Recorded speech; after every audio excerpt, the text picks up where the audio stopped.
आपको लेके चलती हूँ दिल्ली की एक तकरीबन 30 साल पुरानी मार्केट, जहाँ पे पूरी इंडिया की हैंडीक्राफ्ट्स और फ्लेवर्स की डाइवर्सिटी आपको देखने को मिलती है। ये जगह है दिल्ली हाट INA, दिल्ली की सबसे खूबसूरत और सबसे वाइब्रेंट मार्केट्स में से एक। अगर आप इंडिया की डाइवर्सिफाइड फूड को एंजॉय करना चाहते हैं या फिर पूरे इंडिया में जितने भी स्टेट्स और यूनियन टेरिटरीज है वहाँ का हैंडीक्राफ्ट्स देखना चाहते हैं, शॉपिंग करना चाहते हैं या फिर अपने दोस्तों के साथ एक अच्छा सा हैंग आउट प्लेस ढूंढ रहे हैं, तो this is a perfect place for you. यहाँ की एंट्री फीस लगती है 30 रुपीज पर हैंड। जैसे आप मार्केट में एंटर करेंगे, लेफ्ट हैंड साइड पे काउंटर है, वहाँ से आप टिकट्स को बाय कर सकते हैं। एंटर करने के साथ ही आपको बहुत सारी स्टॉल्स दिखने लगेंगी, जैसे कि एक ये थी, यहाँ पे मिनिएचर आर्टिफैक्ट्स मिल रहे थे, जैसे कि ये काफी ब्यूटीफुल थे, लेकिन ऑब्वियसली ये मार्केट एक्सपेंसिव भी है। काफी एस्थेटिक मार्केट है, तो आपको पिक्चर्स क्लिक कराने के लिए भी बहुत सारे स्पॉट्स यहाँ पे मिल जाएंगे। मार्केट में एंटर करते ही आपको दिखेगी क्राफ्ट्स ऑफ इंडिया की बहुत सारी स्टॉल, जहाँ पे पंजाब की फुलकारी से लेके कश्मीर की पश्मीना,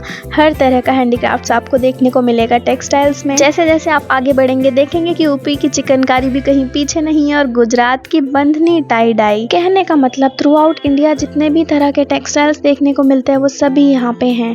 खादी कॉटन की साड़ी से लेकर जरी की कढ़ाई तक यहाँ पे हर तरीके का आपको इंडियन वेयर मिल जाएगा। और ये डाइवर्सिटी और वैरायटी सिर्फ कपड़ों में ही नहीं है, ये ब्रेसलेट्स हो गई, आपके जितने भी ज्वेलरी होते हैं, जितने भी आर्टिफैक्ट्स होते हैं, और यहाँ तक कि पेंटिंग्स और फुटवेयर, ये डाइवर्सिटी आपको सब जगह देखने को मिलेगी। बहुत ही ज्यादा वाइब्रेंट और ब्यूटीफुल पेंटिंग्स की 2 स्टॉल्स यहाँ पे साइड बाय साइड। यहाँ पे मधुबनी पेंटिंग भी थी बिहार की, और ये खादी कॉटन का जो साड़ी थी ये थी यहाँ पे 800 रुपए की। बीच बीच में आपको ऐसे पिलर्स भी दिखेंगे जहाँ पे आपको डायरेक्शंस दी गई होंगी कि फूड कोर्ट कहाँ पे है, ड्रिंकिंग वाटर कहाँ पे है। यहाँ पे एक स्टॉल पे वुडन यानी कि बैम्बू की जो बास्केट्स वगैरह होती हैं, जो हैंड वोवन होती हैं, वो भी सेल हो रही थी। और ये वाली पर्टिकुलर स्टॉल मुझे बहुत ज़्यादा पसंद आई थी। यहाँ पे लकड़ी से कार्व किए गए बहुत सुंदर सुंदर वाइब्रेंट एकदम ट्रेडिशनल डिजाइन में विंड चाइम्स थे। ये 200 से 250 रुपए के बीच के मिल रहे थे। फूड एंड क्विजीन्स का असली जादू तो आपको फूड कोर्ट में देखने को मिलेगा, लेकिन हाँ बीच बीच में भी काफ़ी स्टॉल्स थी और ये काफ़ी ज़्यादा एस्थेटिक सी डायरीज वगैरह। और ये राजस्थानी केसरिया कुल्फी का हमने मेन्यू देखा था, बहुत सारी वैरायटी में ट्रेडिशनल कुल्फी थी। उसके बाद हम चलते हैं असम फूड स्टॉल की तरफ। अब यार यहाँ पे ना इतनी सारी स्टॉल्स है ना कि एक बार तो आपको लगेगा कि हम ना हर जगह बैठ के खाना खा ले, क्योंकि बहुत बहुत टेम्पटिंग मेन्यू है हर जगह का। लेकिन मैं आपको रिकमेंड करूंगी कि एक बार ना पूरे फूड कोर्ट में घूम लेना, एक चक्कर लगा लेना, ताकि आपको डिसाइड करने में ईजी हो कि what you actually want to eat from there. ये उत्तराखंड टूरिज्म वाली स्टॉल का मेन्यू है। यहाँ पे veg, non veg, thali, Chinese सब कुछ था। उसके बाद असम फूड स्टॉल के ना जस्ट ऑपोजिट यहाँ पे एक स्टॉल है कैनबर करके, ये भी असम टूरिज्म के अंडर ही थी। यहाँ पे जितनी भी स्टॉल्स है ना मैक्सिमम वो मल्टीपल स्टेट की जो टूरिज्म मिनिस्ट्री है उनके अंडर ही रन हो रही है। यहाँ का मेन्यू भी काफी ज्यादा वेराइड था। यहाँ से हमने ना 2 असम टी ली थी, जो कि हमें पड़ी थी 40 रुपीज पर कप। कुल्हड़ में आई थी एक्चुअली, रेगुलर टी से ज्यादा स्ट्रॉन्ग, लेकिन इसे ना जल्दी जल्दी पी लेना क्योंकि कुल्हड़ में है ना, इसलिए ठंडी हो जाती है। उसके बाद हम आगे बढ़ते हैं जम्मू कश्मीर की स्टॉल, दैट वाज वाजवा, उसको हम थोड़ा सा एक्सप्लोर करें। फिर हम आगे बढ़ते हैं नॉर्थ ईस्ट ऑर्गेनिक स्टॉल, इसका भी मेन्यू काफी ज्यादा अच्छा था। बेवरेजेस में यहाँ पे काफी सारी वैरायटी थी, जूसेस थे, स्क्वॉशेस थे, और ऑब्वियसली बहुत सारी वैरायटी में मोमोज थे और थुक्पा भी था, जो कि मैंने कभी ट्राई नहीं किया है। मेरा मन तो था लेकिन मैंने यहाँ पे नहीं ट्राई किया। थोड़ा आगे चलेंगे तो आपको मिलेगा मेघालय टूरिज्म की शिलोंग व्यू नाम की स्टॉल, और यहाँ पे ना यार नॉर्थ ईस्टर्न जितनी भी थाली होती है, जैसे असम थाली एंड ऑल, एंजॉय कर सकते हैं। फाइनली हम रुकते हैं सिक्किम टूरिज्म पे। वेज और नॉन वेज दोनों ही तरह के प्लेटर्स के साथ यहाँ पे था thukpa, momos, rice, chop suey, soups, बहुत वेराइड मेन्यू। हम लोगों ने यहाँ पे ऑर्डर किया स्प्रिंग रोल और veg momos, and trust me guys, इससे ज्यादा टेस्टी मैंने स्प्रिंग रोल कहीं पे भी नहीं खाया। ये इतना यमी फूड था यहाँ का, और जो सूप था वो भी बहुत ज्यादा यमी था। हालांकि बिल भी उतना ही यमी बना, but it was totally worth it. उसके बाद हम आगे चलते हैं राजस्थान टूरिज्म की स्टॉल पे। स्पेशल राजस्थान थाली से लेके दाल बाटी चूरमा, बाजरे की रोटी, सब कुछ यहाँ पे अवेलेबल था। लेकिन हमने ना जो स्पाइसी फूड खाया था उसको न्यूट्रलाइज करने के लिए ऑर्डर किया दही भल्ले चाट जो होती है। ये 130 रुपए समथिंग थी, and it was totally not worth it. मतलब ये वाली स्टॉल ने मुझे बहुत ज़्यादा डिसअपॉइंट किया था। उसके बाद हम आगे बढ़ते हैं त्रिपुरा, मणिपुर की भी छोटी छोटी स्टॉल्स थी, छोटी छोटी नहीं एक्चुअली काफ़ी बड़ी थी। बैक साइड से हमने यहाँ से एग्जिट लिया, और यहाँ पे ना एक ऐसी स्टॉल थी जहाँ पे जो आम पापड़ होते हैं, चटनी होती है, चूरन, पिकल्स, नमकीन वगैरह होते हैं, वो सेल कर रहे थे।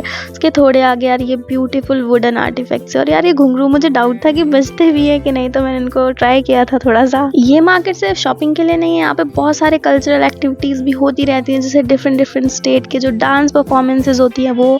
यहाँ पे एक एम्फी थिएटर भी है जो कि इस वीडियो में एंड में आपको देखने को मिलेगा। और ये एक पर्टिकुलर स्टॉल मुझे बहुत ज़्यादा अच्छी लगी। यहाँ पे मार्बल और क्ले और ब्रॉन्ज और कॉपर सभी तरह के आर्टिफैक्ट्स थे। बहुत सारी स्टैच्यूज थी, चाहे वो बुद्ध की हो या फिर राधा कृष्ण की हो। और इसी पर्टिकुलर शॉप पे बहुत सारी वैरायटी में इंसेंस स्टिक्स भी बिक रही थी। Yes, these are the artefacts I was talking about. यहाँ पे बहुत सारी सुंदर सुंदर सी फ्रिज मैग्नेट्स भी थी। और इसके अलावा ना यार यहाँ पे मसाला चाय बिक रही थी, वो भी ऐसी वैसी नहीं, असम की जो ओरिजिनल होती है, दार्जिलिंग की जो टी होती है वो। कुछ तो यहाँ पे सिंगल पैक थे, लेकिन कुछ 4-4 के कॉम्बिनेशन में भी थी। दार्जिलिंग टी, असम टी, मसाला टी और ग्रीन टी। ये जो पर्टिकुलर 4 टी का जो बॉक्स था ये 500 रुपीज समथिंग का था। और यहाँ पे ना बस पैकेजिंग अलग अलग थी और उसी के हिसाब से प्राइस था, जैसे कि ये वाला 600 रुपए का था। मार्केट तो नो डाउट बहुत ही ज्यादा प्यारी थी, हम लोगों को एक्सप्लोर करने में बहुत अच्छा लग रहा था। लेकिन यार धूप देखो कितनी तेज है, गर्मी बहुत लग रही थी इस दिन। इस मार्केट की अगर मैं आपको एक खास बात और बताऊं तो यहाँ पे अलग अलग मंथ्स में अलग अलग फेस्टिवल्स भी चल रहे होते हैं। जैसे कि अभी लेटेस्ट 2025 में 1 से 3 अगस्त तक चला था यहाँ पे मेघालयन पाइनएप्पल फेस्टिवल। इसका मतलब यहाँ पे आप 100 रुपीज में कोई सा भी फ्रेश पाइनएप्पल खरीद सकते थे। और जितनी भी लोकल क्विजीन्स होती हैं, सालसा हो गए, जैम्स हो गए, सब कुछ पाइनएप्पल फ्लेवर में अवेलेबल था। इसी मार्केट में एक लगता है आदि महोत्सव, जिसमें कि जितने भी ट्राइबल्स हैं इंडिया के थ्रू आउट, वहाँ का कल्चर, वहाँ का हेरिटेज सेलिब्रेट होता है। और इसी से मिलता जुलता है हमारा बिहार उत्सव। यहाँ पे थ्रू आउट द ईयर अलग अलग मंथ्स में अलग अलग थीम भी चल रही होती हैं। जैसे मई की थीम होती है समर कूलिंग फूड्स फेस्टिवल, जून की होती है मैंगो फेस्टिवल, और अगस्त में यहाँ पे चल रहा होता है इंडिपेंडेंस डे कल्चरल एक्स्ट्रावेगेंजा, और इसके साथ रक्षाबंधन मार्केट। नवंबर में विजिट करेंगे तो आप एंजॉय कर सकते हैं दिवाली बाजार, और दिसंबर होता है क्रिसमस मार्केट के नाम। और हाँ, ईयर एंड मेला क्राफ्ट भी लगता है दिसंबर में। अब पूरी मार्केट इतनी गर्मी में घूमने के बाद दिल्ली हाट की शॉप नंबर 17 यानी कि मदर डेयरी से हमने 2 कूलिंग शेक्स लिए थे। यहाँ का जो मेन्यू था वो भी काफी ज्यादा अच्छा था। देखो अब ये जो मार्केट है ये थोड़ी तो एक्सपेंसिव है, और यार इसका एक्सपेंसिव होना बनता भी है, क्योंकि यहाँ पे पूरे इंडिया का जो फूड है आप एक ही जगह पे एंजॉय कर सकते हैं। शेक्स का वेट करते करते मैंने देखी कुछ चॉकलेट्स जो कि मेरी दोस्त लाई थी मेरे लिए। और यार ये देखो, ये जो कल्चरल लाइव परफॉर्मेंसेस चल रही होती है ना, जब मैं एग्जिट कर रही थी तब भी बंद हो चुका था, और जब मैं एंट्री कर रही थी तब भी परफॉर्मेंस खत्म हो चुकी थी। लेकिन हाँ, अगर आप वीडियो में यहाँ तक रुके हैं तो आपके लिए एक बोनस कल्चरल परफॉर्मेंस मैंने इस वीडियो की एंड में डाली है, वो जरूर देखना। वीडियो कैसी लगी कमेंट्स में जरूर बताना, और आईएनए मार्केट का सबसे बेस्ट पार्ट आपको क्या लगा वो भी कमेंट्स करके जरूर बताना। और अगर आपके पास किसी और प्यारी सी मार्केट का सजेशन हो जिसका आप व्लॉग देखना चाहते हो तो वो भी मुझे कमेंट करके जरूर बताना।